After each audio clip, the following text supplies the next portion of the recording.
नमस्कार मित्रांनो, प्रेमाची गोष्ट या मालिकेच्या आजच्या भागामध्ये सावनी आता आतमध्ये कोणी आहे की नाही हे बघत असते. तिला घराच्या बाहेर काढलेलं असतं, म्हणूनच ती दरवाजाच्या मधून बूट घालून कडी काढते आणि त्यानंतर दरवाजाच्या आतमध्ये शिरते आणि आतमध्ये येत ती ज्या खोलीमध्ये जाणार तेवढ्यातच समोर इंद्रा येते आणि म्हणते की ए सावनी, काय तुझं, चल निघ या घराबाहेर. तेव्हा मग ती म्हणते की मला आतमध्ये जाऊ दे, मला आतमध्ये जाऊ द्या, मला बाजूला व्हा, मला जाऊ दे आतमध्ये, असं म्हणून ती इंद्रावरच ओरडायला लागते. इंद्रा म्हणते की काहीच गरज नाही आतमध्ये जाण्याची, चल तू आधी निघ घराबाहेर. तेव्हा मग आता ती म्हणते की हे बघा, आतमध्ये आधी आहे, तो झोपलाय, मला त्याला भेटायचंय, मला त्याच्याशी बोलायचंय, म्हणून मला जाऊ दे. तेव्हा मग आता इंद्रा म्हणते की नाही, तुला आदित्यला आम्ही भेटू देणार नाही, तुझी काळी सावली पण आमच्या आदित्यवर आम्ही पडू देणार नाही, काही झालं तरीही आदित्यला तुझ्यापासून आम्ही वेगळं करणार. तेव्हा मग सावनी म्हणते की बघतेच मी, तुम्ही मला माझ्या मुलापासून कसं वेगळं करता येते, बऱ्या बोलाने बाजूला व्हा, माझा मुलगा आहे आतमध्ये, त्याला मला भेटायचे आहे. तेव्हा इंद्रा म्हणते की बघ, तुला नाही भेटू देणार मी, जा, तुला काय करायचे ना ते कर तू. तसं पण मी सागरेला सांगणार आहे की हिच्याकडून आदित्यची कस्टडी काढून घे आणि आदित्य आमच्याच घरात राहणार आहे, त्याला मी तुझ्याबरोबर पाठवणार पण नाही, तुझ्याकडून त्याची कस्टडी काढून घेणार आणि तुला कायमचा एकटा पाडणार. लक्षात ठेव, तू आता या घरात पाऊल टाकशील ना तर कोयत्याची शपथ घेऊन सांगते. तेव्हा मग आता ती म्हणते की हे बघा, मला पण तुमच्याशी किंवा तुमच्याबरोबर बोलण्याची किंवा इथे तुमचं तोंड बघण्याची हौस नाहीये, मला आतमध्ये जाऊ द्या, मला माझे कपडे पण घ्यायचेत. तेव्हा मग आता इंद्रा म्हणते की हां, तुझे कपडे बिपडे काय ना ते असू दे, आली मोठी शहाणी, कपडे घेणारी आणि आदित्यला भडकवणारी. लक्षात ठेव, आता तुला या घरामध्ये मी अजिबात येऊ देणार नाही, तू काही केलं तरीही या घरामध्ये मी तुला पाऊल ठेवू देणार नाही. काय ग, राहिलंच त्या घरामध्ये चोरी केली, तुला हे करण्याच्या आधी काहीच लाज नाही वाटली का ग? आई सोड तर तू बाई म्हणण्याच्या पण लायकीची नाहीयेस. अगं कशी आहेस ती मला चांगलीच माहितीये, म्हणून आता तुला या घरामध्ये अजिबात थारा नाही, तू निघ इथून बघू. तेव्हा ती म्हणते की हे बघा, मला तुम्ही जाऊ द्या, मला माझे कपडे घेऊ द्या. तेव्हा मग आता इंद्रा म्हणते की एक स्वाते ऐक, जे जे काही कपडे असतील ना हिच्या बॅगेमध्ये भर आणि दे बाहेर टाकून, तुला काही आतमध्ये देण्याची गरज नाही, तुझी बॅग बाहेर आहे. तेव्हा मग ती म्हणते की हे बघा, मला हौस नाही आहे तुमच्या घरात येण्याची किंवा तुमची ही सगळी तोंड बघण्याची, मला माझे कपडे आणि सामान घेऊ दे आणि निघू दे. तेव्हा मग आता ती म्हणते की स्वाती, ही अशी बऱ्या बोलाने ऐकणार नाही, जा तू हिचे कपडे भर आणि हां, ही आता इथून निघाली नाही ना तर हिला कोयता घेऊन मला घराबाहेर काढावं लागेल. तेव्हा स्वाती म्हणते की थांब मम्मी, मी आणते हिचे कपडे भरून, असं म्हणून स्वाती निघून जाते. आणि मग इंद्रा म्हणते की तू ऐकतेस की नाही ऐकतेस. आता मग सावनी ऐकायला तयार नसते, सावनी म्हणते की नाही. इंद्रा म्हणते चल, तू अशी ऐकणार नाही, आता जर लक्ष ठेव, पुन्हा आलीस ना तर कोयत्याची शपथ घेऊन सांगते, तुला मी सोडणार नाही, या घरात आता परत पाऊल ठेवायचं नाही, असं म्हणून आता ती तिला घराच्या बाहेर काढायला जाते. आणि त्याच वेळेला आता ती घराच्या बाहेर हाकलून देते आणि दरवाजा देखील लावून घेते. तेव्हा मग आता ती म्हणते की आधी आधी बेटा, आधी बेटा, असं म्हणून ती ओरडत असते. आणि मग ती म्हणते की हे चल बाहेर हो, तो झोपलाय, त्याला दरवाजात अडवू नकोस, चल निघ. तेव्हा ती म्हणते की तुम्हाला का कळत नाहीये, आदित्य झोपलाय, तो उठला तर तो डिस्टर्ब होईल, त्याला मी दिसणार नाही तर तो घरभर मला शोधेल, तो डिस्टर्ब होईल सावनीला, असं म्हटल्यावर लगेच इंद्रा म्हणते की असू दे, ते आमचं आम्ही काय ते बघून घेऊ, तू निघ चल. आता स्वाती तिची बॅग दरवाजाच्या बाहेर टाकते आणि नंतर दरवाजा तिच्या तोंडावर बंद करून घेतला जातो. दरवाजा बंद करून घेतल्यावर सावनी दरवाजावर थापा मारत असते, परंतु तिला कोणी ऐकत नाही. इंद्राने आता तिला मस्तपैकी घराच्या बाहेर काढून टाकलेलं असतं आणि इतक्या दिवसांचा सगळा काही हिशोब चुकता करून टाकलेला असतो. आता सावनी ही वेड्यासारखी रडत असते. ती म्हणते की काय करू मी आता, मला घराबाहेर काढून टाकलं, आता मी काय करू, असं म्हणून ती तिथेच रडत उभी असते आणि बॅग घेऊन बाजूला जाते. त्यानंतर आता मुक्ता ही आदित्य झोपलेला असतो त्याच्या खोलीमध्ये येते आणि तो अगदी गाढ झोपी गेलेला असतो. मुक्ता ही त्याच्या डोक्यावरून हात फिरवते आणि म्हणते की बाळा सॉरी, तुला या वयामध्ये काय काय बघावं लागणार आहे, तुला काय सहन करावं लागतंय याची कल्पना आहे मला, एवढ्याशा वयात तुला असं करावं लागतंय आणि सॉरी, आम्ही तुला तुझ्या आईपासून वेगळे करत आहोत, परंतु त्यातच तुझं भविष्य चांगलं आहे. या सगळ्यामध्ये जर तू तिच्याबरोबर राहिलास तर सावनी तुझा वापर करून घेऊन खूप काही गोष्टी साध्य करून घेईल, ते मला नको आहे. आणि मला माहिती आहे सावनी तर तुझ्यावर प्रेम नाही तर ती फक्त तुझा वापर करून घेते, हे तुला या लहान वयात कळण्या इतका समजूतदार नाहीयेस तू. परंतु जेव्हा तुला समजेल की आम्ही तुझ्या आईला घराबाहेर काढलंय तेव्हा तुला खूप त्रास होईल बेटा. परंतु हा त्रास हा क्षणिक असेल, परंतु पुढचं तुझं आयुष्य व्यवस्थित असेल. मला तुझं दुःख कळत आहे, तुला जे काही त्रास होतंय, तुझ्या यातना समजतायत मला की तुला तुझ्या आईपासून वेगळं व्हावं लागेल. परंतु मला माफ कर. आता या क्षणाला मी इतकंच करू शकते की मी तुझी फक्त माफी मागू शकते. असं म्हणून ती आदित्यचा हात हातात घेते आणि त्याच्या हाताला पापी घेते आणि तो हात पुन्हा ठेवून देते. आणि आदित्यला असं निरागस झोपलेलं पाहून, त्याची परिस्थिती पाहून मुक्ताच्या डोळ्यात पाणी येतं आणि मुक्ता डोळे पुसतच त्याच्या रूममधून त्याला बघत बाहेर निघते. आणि नंतर आदित्य गाढ असतो, तो काही उठत नाही. त्यावेळेला त्या सगळेजण बाहेर येतात आणि नंतर इंद्रा म्हणते की काय ग मुक्ता, आधी झोपला का? तेव्हा ती म्हणते की हो झोपला आहे. आता मुक्ताला या सगळ्यामुळे खूपच टेन्शन आलेलं असतं. मुक्ता म्हणते की मला आधीची खूप काळजी वाटते, त्याचं पुढे काय घडणार आहे काय माहिती. तेव्हा मग आता इंद्रा म्हणते की काय घडणार आहे, की स्वतःची आईच अशी निघाली तर तो बिचारा काय करेल. पण नाही, त्याला या सगळ्यातून आपण सगळ्यांनी मिळून बाहेर काढला पाहिजे. काही झालं तरीही आधीचा त्रास हा कमी झाला पाहिजे असं आता ती म्हणत असते. आणि मुक्ता मात्र डोक्याला हात लावून बसलेली असते. सागर आता मुक्ताकडे हसतच बघत म्हणतो की मुक्ता, पण मानला हा तुम्हाला, तुम्ही जे काही बोललेलात ते खरं करून दाखवलं. दिवाळीच्या आधी आपली लक्ष्मी आपल्या घरात येईल असं म्हणून तुम्ही मला प्रॉमिस केलं होतं आणि तेच झालं. आपली लक्ष्मी पुन्हा आपल्या घरात आणलीत तुम्ही खरंच. तेव्हा मग आता हे ऐकल्यावर लगेच इंद्रा म्हणते की हो तर माझी सून आहेच गुणाची, लक्ष्मी आहे अरे या घरची ती. म्हणूनच तिने लक्ष्मीपूजनाच्या अगोदरच आपली सगळी लक्ष्मी घरात परत आणून दिली. लाखात एक आहे सून माझी मुक्ता. आणि असं म्हणून आता इंद्रा ही तिचं कौतुक करत असते. नंतर मग आता इंद्रा म्हणते की सागऱ्या, तुला माहितीये का, मुक्तासारखी सून शोधून सापडणार नाही. परंतु मुक्ता, तू एक लबाडी केलीस आमच्याबरोबर. तू ना सत्य काय आहे ते शोधण्यासाठी सावनीला बरोबर ट्रॅपमध्ये पकडलं, परंतु त्याच्या आधी या सगळ्याचा आळ तू स्वतःवर घेतलास. कारण तुला माहीत होतं जर तू स्वतःवर आळ घेतला तर कोणीही या प्रकरणाची जास्त चौकशी करायला जाणार नाही. अशी एक तू लबाडी केलीस आमच्याबरोबर, असं इंद्रा ही तिला बोलत असते. मग आता स्वाती म्हणते की परंतु मुक्ता मला सांग, सावनीने जर चोरी केली तर ती तुझ्याबरोबर दिवसभर होती ना क्लिनिकमध्ये, मग तिने कशी काय चोरी केली, काय चोरी केली काहीच कळलं नाही. आणि मी तर होती तुझ्या रूममध्ये किंवा नंतर, मग तिने चोरी कशी केली हे समजत नाही. तेव्हा मग आता मुक्ताला टेन्शन येऊ लागतं. मुक्ता म्हणते की लकी, आता हे सगळं लकीचं सत्य घरच्यांपासून लपवून उपयोग नाही. तेव्हा मुक्ता म्हणते की लकी अजून कुठे आहे? तेव्हा स्वाती म्हणते की तो त्याच्या रूममध्येच आहे. म्हणून आता इथे मुक्ता ही रूममध्ये येते तर लकी एकटाच बसलेला असतो. लकीला ती म्हणते की चल लकी, बाहेर सगळेजण तुझी वाट बघत आहेत. तेव्हा लकी म्हणतो की नको वहिनी, मला खरंच खूप लाज वाटत आहे या सगळ्याची. बाहेर सगळे बसलेत, मला त्यांच्या नजरेमध्ये बघवता नाही येणार, त्यांच्या नजरेत नजरच देता येत नाही.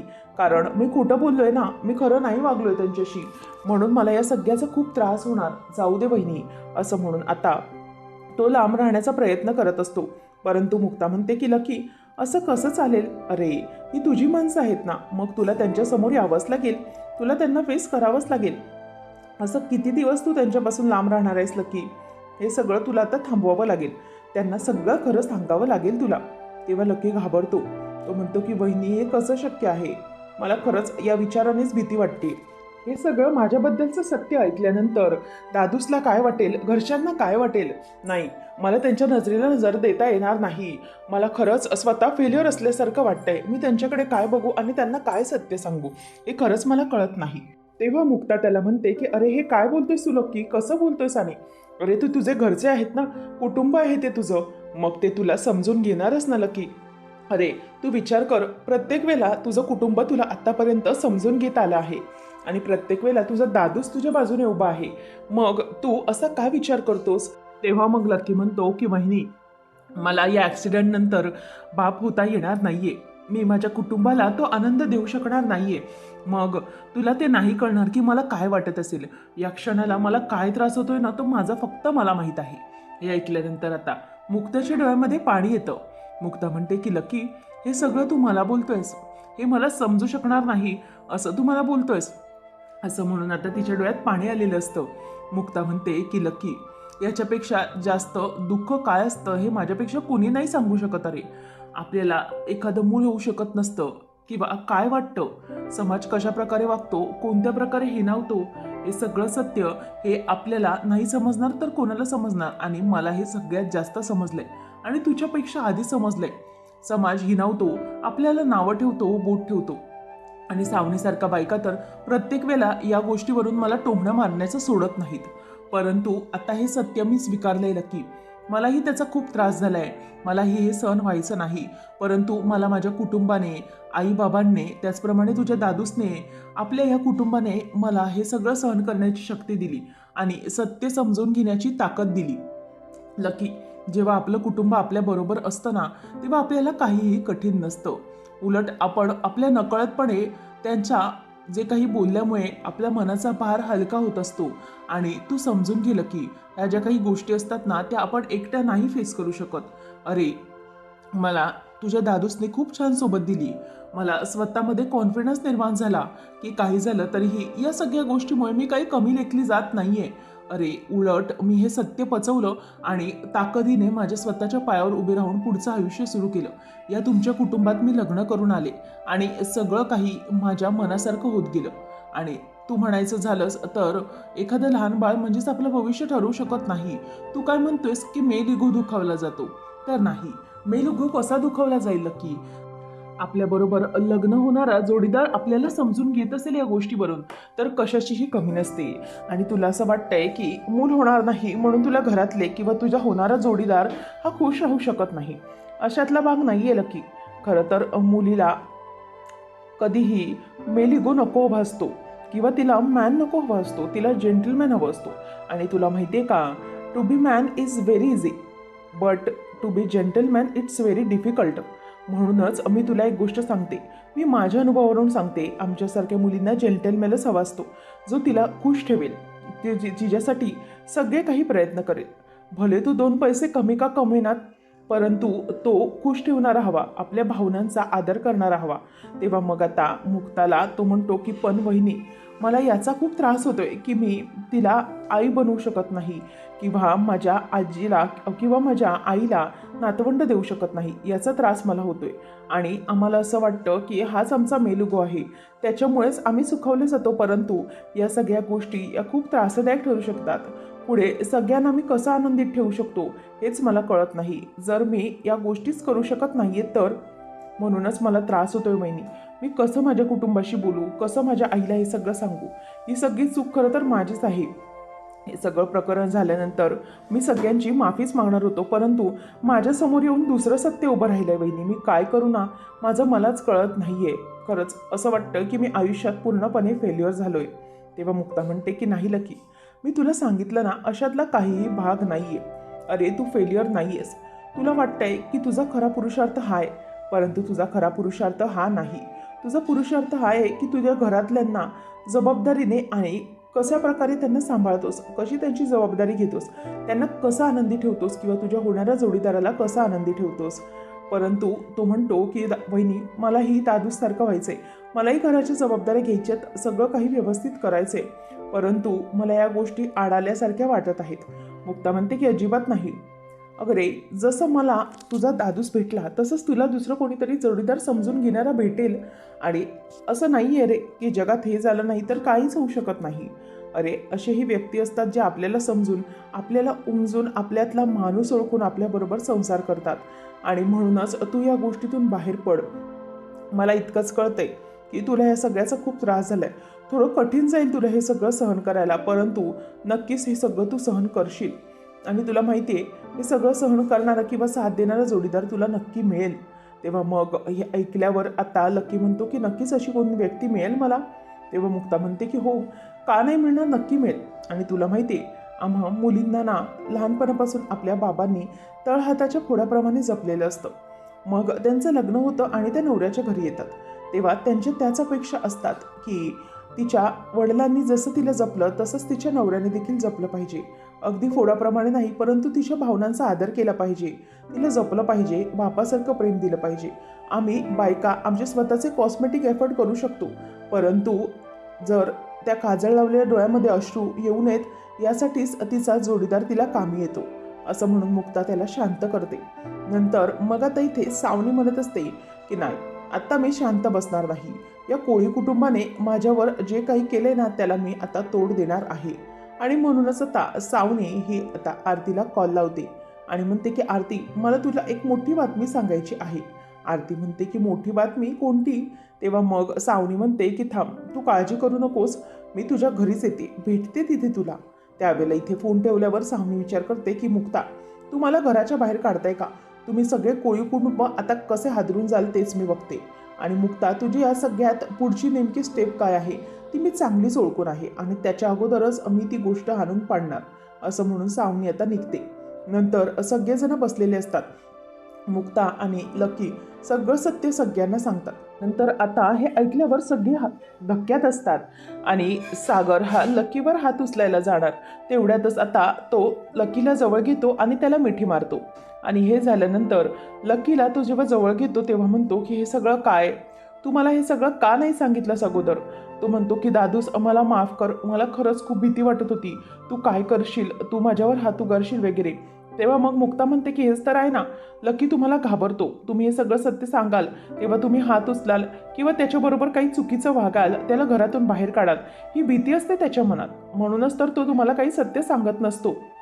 आता हे ऐकल्यानंतर सागर म्हणतो की लकी, एवढ्या सगळ्या दुःखातून जात होतास तू, निदान एकदा तरी आम्हाला सांगायचं होतंस रे की तुझ्या आयुष्यात काय चाललंय, तुला काय त्रास होतोय, एकदा तरी आमच्याशी तू बोलायचं होतंस ना. त्यावेळेला आता मुक्ता म्हणते की हेच तर केलं ना त्या सावनीने, आपण एकमेकांशी बोललो नाही, लकी तू आम्हाला सत्य सांगितलं नाही, म्हणूनच तर त्याच गोष्टीचा त्या सावनीने फायदा घेतला. तिला माहीत होतं अगोदरपासून की लकी काही सागरला सांगणार नाही, तो त्याला घाबरतो, म्हणून मग आपण काय करायचं, याच गोष्टीचा फायदा घ्यायचा आणि लकीला भरीस पाडून ही चोरी करायची. जर आता आपल्यात एकी असेल तर बाहेरची व्यक्ती त्या सगळ्याचा फायदाच घेऊ शकणार नाही ना. हेच तर त्या सावनीने केलं, आपल्यामध्ये वाद होते तिला माहीत होतं, म्हणूनच तर ती हे सगळं करू शकली. तेव्हा मग आता इंद्रा रडत असते. ती म्हणते की आता काय करू मी, आता मला खरंच कळत नाही, माझा लकी बाप बनू शकत नाही, त्याच्याशी कोण पोरगी तरी लगीन करील, असं म्हणून ती आता रडत असते. तेव्हा मुक्ता म्हणते की मम्मी, हे तुम्ही काय बोलताय सगळं, आणि आता का म्हणताय, तुम्ही का काळजी करताय, असं अजिबात घाबरू नका. अशी एखादी तरी व्यक्ती लकीच्या आयुष्यात असेलच ना, ती त्याला जोडीदार म्हणून समजून घेईल आणि त्याच्याबरोबर लग्न करेल. अशी एखादी तरी व्यक्ती भेटेलच, जसं मला सागरने समजून घेतलं, माझ्याशी लग्न केलं, तसंच भेटेल त्यालाही कोणीतरी. कशाला काळजी करताय तुम्ही, अजिबात घाबरू नका. तेव्हा मग इंद्रा येते आणि म्हणते की मुक्ता बरोबर बोलते, अगदी लकीला समजून घेणारी व्यक्ती त्याला नक्की मिळेल आणि अशी एक मुलगी ही लकीच्या आयुष्यामध्ये नक्कीच आहे. तेव्हा मग आता मुक्ता आणि सगळेजण इंद्राकडे आश्चर्याने बघायला लागतात. तेव्हा मग इंद्रा म्हणते की आरती, लक्कीची आरती त्याला नक्की समजून घेऊ शकते, तीच अशी आहे जी लकी बरोबर लग्न करू शकते आणि त्याला समजून त्याच्याबरोबर संसार करू शकते. आता इथे आरतीचं नाव समोर काढल्यावर मुक्ताला मात्र धक्का बसतो. आता आरतीच्या बाबतीतलं सत्य हे मुक्तासमोर येतं आणि लकी हा आरतीबरोबर लग्न करणार किंवा आता कोळी कुटुंब हे आरतीच्या मागावर जाऊन लग्न करायला लावणार असतं. पुढच्या भागामध्ये आपल्याला पाहायला मिळतं की सावनी याच्या अगोदरच येऊन त्या आरतीच्या घरी टपकलेली असते आणि तिला म्हणते की हे बघ, तू जर आता लकी बरोबर लग्न करायला तयार झालीस आणि त्यानंतर समजा जर लकीने तुला बाळ झाल्यावर डिवोर्स दिला तर, असं म्हटल्यावर आरती घाबरते. तर इथे आरतीची ओटी भरण्यासाठी म्हणून इंद्रा येते, तिला साडी आणि दागिना देत असते. तेव्हा मग आता हे ऐकल्यावर इंद्राला आरती म्हणते की नाही, मला हे लग्न करायचं नाहीये, मला हे लग्न मान्य नाही. हे म्हटल्यावर सगळ्यांना धक्का बसतो. आता आरती पुढे म्हणते की लकी, मला माहिती आहे तुझा ॲक्सिडेंट झालाय ना आणि तुझा अपघात झालाय, तू पुन्हा आता बाप बनू शकत नाही, म्हणून तू माझ्याबरोबर लग्नाला तयार झाला, बरोबर ना. तेव्हा मग आता हे ऐकल्यावर सागर विचारतो की तुला हे सगळं कोणी सांगितलं. तेव्हा मग आरती सांगते की सावनीने मला हे सगळं सत्य सांगितलं अगोदरच. आता हे ऐकल्यावर सागरला खूपच राग येतो आणि त्याच्या लक्षात आलेलं असतं की सावनीच ह्या सगळ्या कुरघोड्या करत आहे. तर इथे सावनी हे पाण्याचं मडकं घेते आणि पाणी स्वतःच्या अंगावरून वाहून घालवत असते आणि म्हणते की आता ही सावनी कोणालाही सोडणार नाही. आता या सावनीने ही अंघोळ जी केलेली आहे ती आता कोणालाही न सोडण्यासाठी हे कोळी कुटुंब आणि मुक्ता आणि सागर हे मला घरातून बाहेर काढणार आहे ना, आता त्यांचं आयुष्य मी कसं उद्ध्वस्त करते ना तेच बघा, त्यांच्या आयुष्यातूनच मी आता त्यांना उठवेन, असं म्हणून आता सावनीने त्यांना बर्बाद करण्याचा विडा उचललेला असतो. तर आता या सगळ्यातून मुक्ता कोळी कुटुंबाला आणि लकीला कशा प्रकारे बाहेर काढणार हे पाहणं रंजकतेचं ठरणार आहे. अशाच मालिकांचे नवनवीन अपडेट जाणून घेण्यासाठी आताच आपल्या चॅनलला सबस्क्राईब नक्की करा. धन्यवाद.